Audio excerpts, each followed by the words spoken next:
Mike's Daily Podcast. We're simply having a wonderful Christmas time. It's Christmas Day, 2016, and Mike Matthews. We're more than halfway through the day, and soon Christmas shall be over. It will be another one for the history books. Broadcasting from Cafe Anyway, located somewhere in Podcastro Valleyton. Today we bring you a brand new segment called Fair and Unbalanced, Mike's Daily Podcast. And we'll talk to Benita, the Disgruntled Fiddle Player, and the Brewmaster.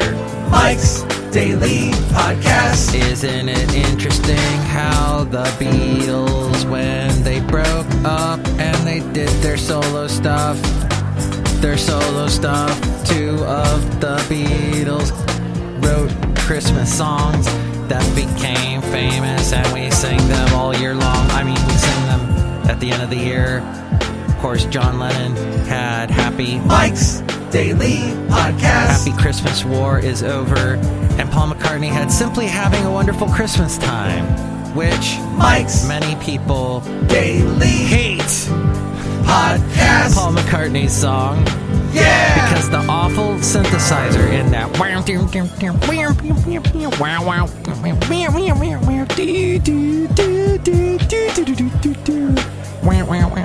Whereas John got together with his wife Yoko and banged out a Christmas song about war. They were very anti-war. Yoko and John, they had that song.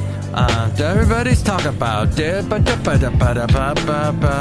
all we are saying, give peace a chance. And so they kind of infused that into Happy Christmas War is Over, which is just, I love hearing every year. The other song I love hearing every year is Oh Holy Night. However, and I love hearing new versions. However, if you are singing that song, you have got to do that crazy ass note at the end, or I'm going to be very upset with you. You know the note I'm talking about.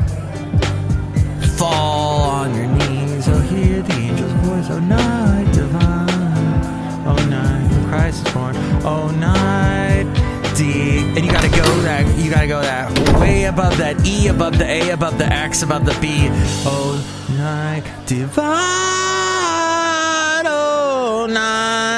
oh night divine. Extra points to you if you do something cool with that fall on your knees part. Some people go fall, do the whole Big Bang finish. Oh, I love that so much. Oh holy night.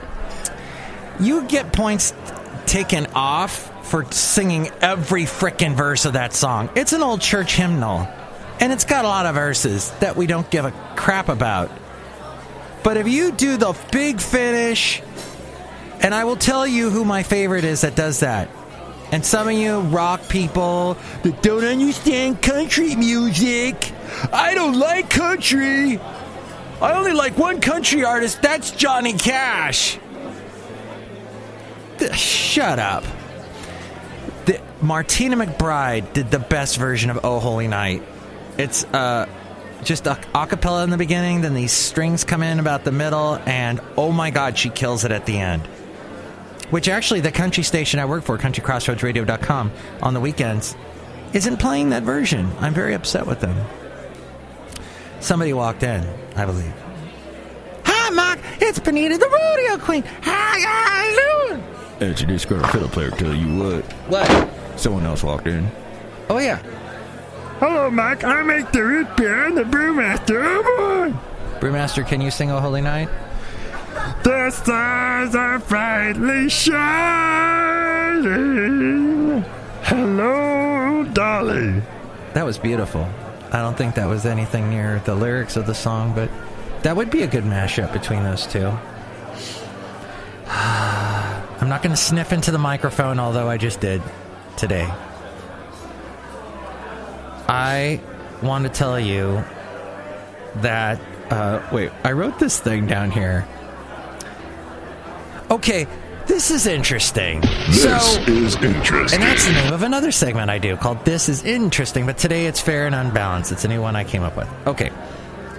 Cafe okay. I mean, it's cafe anyway. On Friday, I had a day off, and I wanted to go with my dog. My dog's not scary.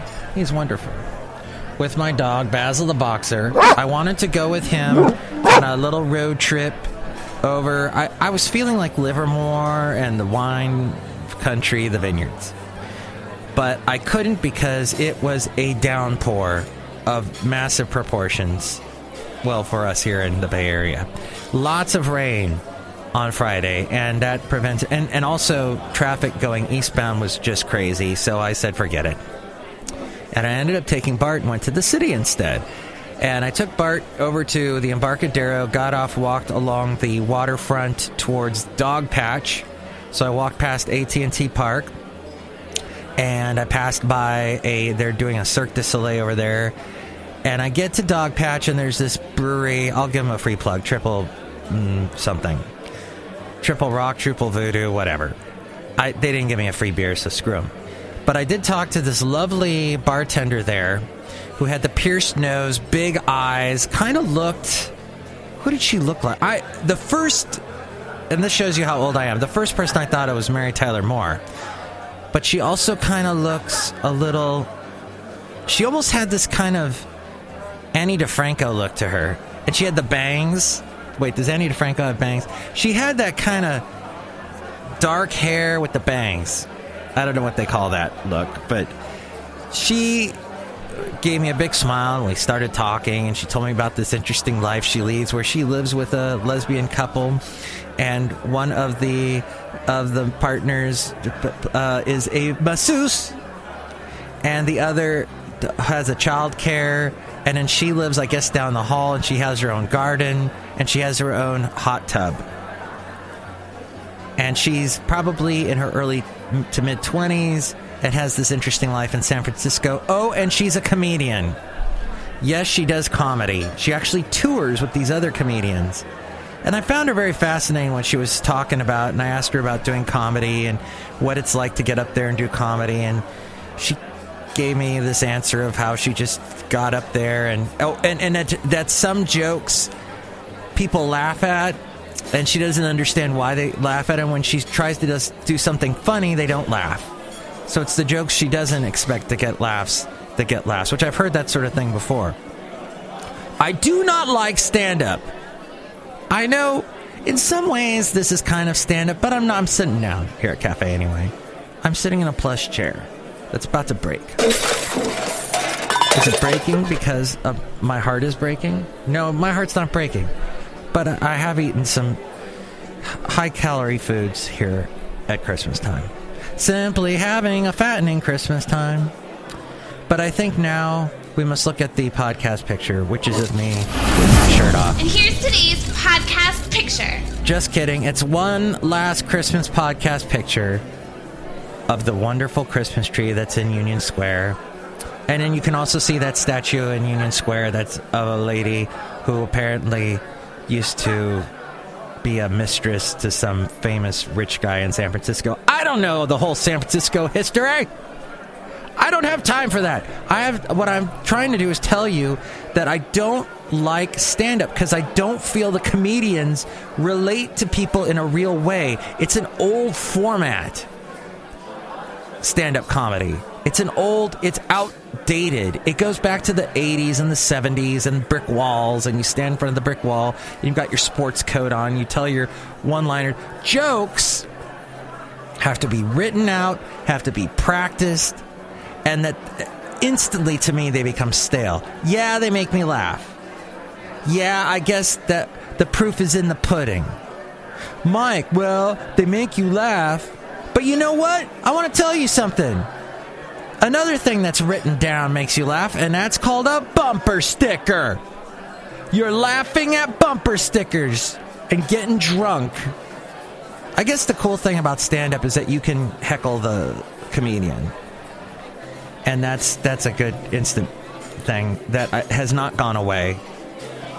And probably people are feeling more fearless and feel like confronting the comedian. What did I write? Here, the best ones are those who can get out of the way of a pre-scripted joke. Yes, that's absolutely true. Absolutely true, Mike. Here. I applaud you. Thank you, Mike. Oh, and this is something I want to approach this topic in a later show, but I am not a fan of Academy Award movies. Now all the Academy Award movies are out because we're getting down to the last week here, and they got to come out by the end of the year or they won't be recognized for the Academy Awards. I'm getting sick of the Academy Award movies, the nominated movies that come out, where you have a character, the only character in the movie that you can relate to continually is getting beaten down and down and down and getting beaten down and getting beaten down and down. And that's the whole movie, is them getting beaten down. And oh, look, oh, they're just, and they're getting, by whatever it is. They're living in a bad part of the city, or they're in a war or something, and they just keep getting... I'm not into that. Oh, but it shows the actor has this huge... skill set of being able to show that they're being beaten and tortured and they look miserable on screen, but they're not really miserable, they're just acting. No, I don't. Why do I want to watch that? Life is crap already. Why do I have to see that? Merry Christmas. As I got negative there. Merry Christmas to you. I would love your feedback. I get feedback from Haley because I work with Haley. And Haley will go and say, Mike, your last show was all scratchy. Yes, the last podcast was scratchy. It had a scratch because the computer I used is once again that 4-letter word. And it should have worked. I thought it was working. And when I was done, I went back and listened and heard the scratchiness. Maybe you didn't even notice it. I don't know. Cafe, I don't know. But I had to get that thing on the internet like ASAP. I didn't have a second chance to do it. I felt like if you could put up with the scratchiness, hell, this show has already got a bunch of people in the background making a bunch of noise. Why don't you guys shut up? Merry Christmas. Mark, you shouldn't yell at everyone like that. You're right, Disgruntled Fiddle Player. I love country music. That's a good thing. I do think Martina McBride does a good version of that. Mark! Yes, Benita? I like the Bare Naked Ladies version of Old Lang Syne. Yes, that is the best version of Old Lang Syne I've ever heard. Sorry to sniffle into the microphone again. Steve Page. I hope that guy goes through rehab, or if he hasn't done it already. I don't want him to die an early death. That man is talented. I love Bare Naked Ladies. I saw them in concert at the Universal Amphitheater before they leveled it and turned it into Harry Potter land. He was so good. He got up there and did the Bare Naked Ladies, killed it. Now, Stephen Page has left, as far as I know. And now it's just the other guy and the keyboardist sings now, but... Let's get to... MIKEs-DAILY-PODCAST.com is the website. Did I mention today is FF episode 1245, 1245. 1245. That's about the time I need to wrap up my lunch. 1245. They only give me a half hour. And I gotta get back by 1245. Actually, that's a lie. And Haley's gonna call me on that lie. Happy birthday, Haley. I mean, Merry Christmas. Your birthday's later in the year. Earlier in the year. I have got to get out of this hole I'm in right now. It's MIKEs-DAILY-PODCAST.com. So you're not going to shop. Maybe you are going to shop on Amazon now because there's all the deals, after Christmas deals. Go do that through MIKEs-DAILY-PODCAST.com. You see that little square? It says Shop, Connect, Enjoy. Click on that, buy on your Amazon stuff, and it helps us out. If you go through MIKEs-DAILY-PODCAST.com. There's also the PayPal. Click on that and help us out that way. You'll get a special greeting from all the Cafe Anyway characters. And there's all the past podcast pictures and past interviews I've done. All there at MIKEs-DAILY-PODCAST.com. Now the new segment called... Fair and Unbalanced. All right. I'm going to jump right into some of the hard stuff going on today. 2 sets of parents whose children were killed in the Oakland ghost ship fire have filed lawsuits. This happened on Friday, the first litigation to come out of the deadly blaze that ripped through the converted warehouse during an electronic music event. 3 weeks ago, relatives of a 20-year-old and a 23-year-old sued a litany of people who allegedly created a dangerous environment that led to the death of 36 people during the December 2nd party in Fruitvale. Accused in the lawsuits are a whole bunch, including building owner Chor Ing, primary tenant Derek Ion Almina and his wife Mika Allison, event promoter John Harabko, and Joel Shanahan. The performer known as Golden Donna, and this according to the San Francisco attorney Mary Alexander and SF Gate. Mary Alexander is representing the two families. Also named in the lawsuits were a next-door business that shared its electricity and others involved with the show on the night of the fire. A whole bunch. The parents filed claims against the city of Oakland and Alameda County on Friday as well. Although state law provides a broad liability shield for local governments for failing to conduct building inspections, the attorney says the immunity is not insurmountable. Then also, this relatively good news, considering how horrible it's been in Nigeria. The president of Nigeria said yesterday that his forces had crushed the notorious Boko Haram extremist group and has driven them out of their forest encampment, but have yet to locate scores of Nigerian schoolgirls kidnapped by the militants in 2014. President Muhammadu Buhari's victorious announcement yesterday also indicated that Nigerian forces needed to remain vigilant to fight off individual suicide bombings, village attacks, and assaults on remote military outposts by remnants of the homegrown Islamist group.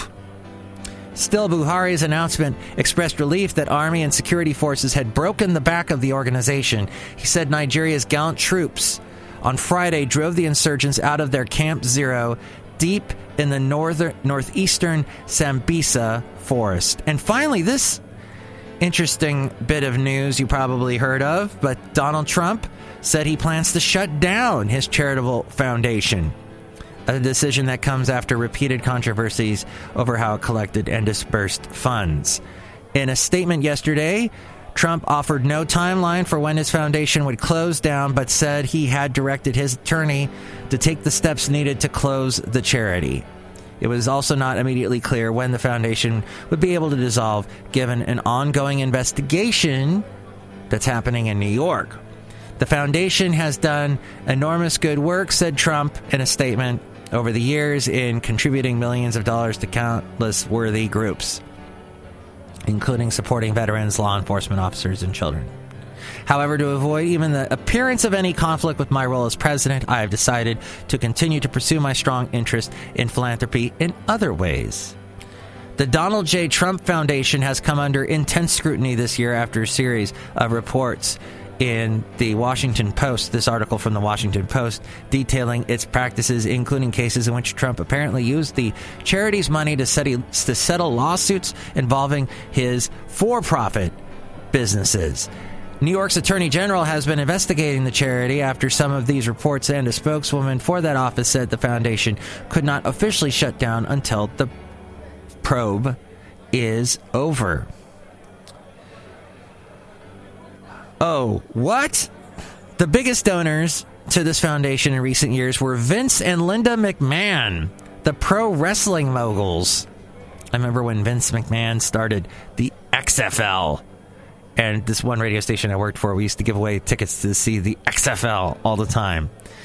He gave the Trump Foundation $5 million between 2007 and 2009. And Trump recently nominated Linda McMahon to head the Small Business Administration. As we go outside a cafe anyway, where we bring you Mike's Daily Podcast somewhere in Podcaster Valley. By the way, the Eric Trump Foundation, founded in 2007, raises more than $1.5 million a year through a golf tournament and other events. And then he kills lions and tigers and takes pictures of it, puts it on the internet, and passes on the bulk of its money to St. Jude Children's Research Hospital, a pediatric cancer center in Memphis, which I've been to. They do a tremendous job there. And whenever I went to it, it would always be in January and be freaking cold. You know what, though? It's really an amazing place. And it was warm in the hospital. And I have to say, Merry Christmas. I was feeling a little bit negative when I started the show today. I hope that didn't rub off on the show. Did it? A little? Oh. Mark, that's okay. Is it? Yeah. Y'all just gotta listen to some Bare Naked Ladies. Bare Naked Ladies. I won't be naked, though. I gotta keep my clothes on because it's cold out here. I'm going back inside when it's warm.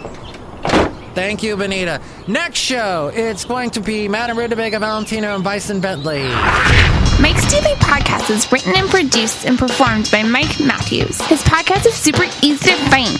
Download or listen to his show and read his blog at MIKEs-DAILY-PODCAST.com. Email Mike now at MIKEs-DAILY-PODCAST@gmail.com. See you tomorrow. Bye!